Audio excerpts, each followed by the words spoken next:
बहुत समय पहले की बात है। एक छोटे से गांव में एक गरीब लड़का था जिसका नाम विक्रम था।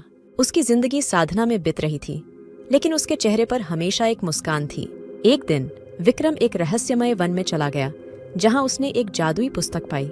जब उसने पुस्तक खोली, वहां एक जादुई पेज था जो किसी की भी बात सुन सकता था। विक्रम ने पेज को देखते ही कहा, पेज जी, मुझे एक कहानी सुनाओ जो हर किसी को रोचक लगे। पेज ने कहा, एक समय की बात है, एक जादुई आईना था जिसके द्वारा देखने वाला खुद को बदल सकता था। विक्रम ने उत्साहित होकर कहा, यह कहानी सुनते हुए लगता है कि विचारों का असर कितना महत्वपूर्ण होता है। पेज ने मुस्कुराते हुए कहा, बिल्कुल विक्रम, आईना के माध्यम से हर किसी को अपने अंदर की सच्चाई देखने का मौका मिलता है। विक्रम ने आईना की खोज में रात भर की यात्रा पर निकली और वह जादुई आईना पाकर उत्साहित हुआ। अब मैं अपने अंदर को सच्चाई से देखूंगा, विक्रम ने कहा और आईना को देखा।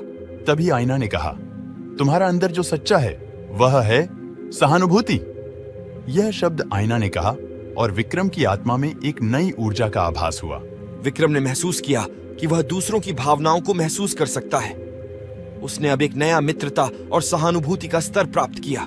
धीरे धीरे विक्रम ने अपनी जादुई शक्तियों का उपयोग करके अपने गांव को सुख और समृद्धि से भर दिया। लोग उसे एक नेता के रूप में चुनने लगे, लेकिन उसका हृदय हमेशा निर्मल रहा। एक दिन एक विपदा ने गांव को आवृत्त किया। विक्रम ने अपनी शक्तियों का उपयोग करने का निर्णय किया और लोगों को सुरक्षित स्थान पर पहुंचाया। लेकिन फिर उसने महसूस किया कि उसकी जादुई शक्तियां उसके अंदर की बढ़ती हुई अहंकार के कारण कमजोर हो रही थीं। उसने तुरंत अपनी गरीबी में वापस लौटकर सहानुभूति और सच्चाई की महत्वपूर्णता को महसूस किया। विक्रम ने नए आदर्शों के साथ अपनी जिंदगी को निर्माण किया और उसने अपनी आत्मा को सच्चाई और प्रेम से भर दिया। और इस प्रकार उसकी कहानी ने सभी को यह सिखाया कि सच्चे आदर्शों के साथ जीना हमेशा सुखद होता है।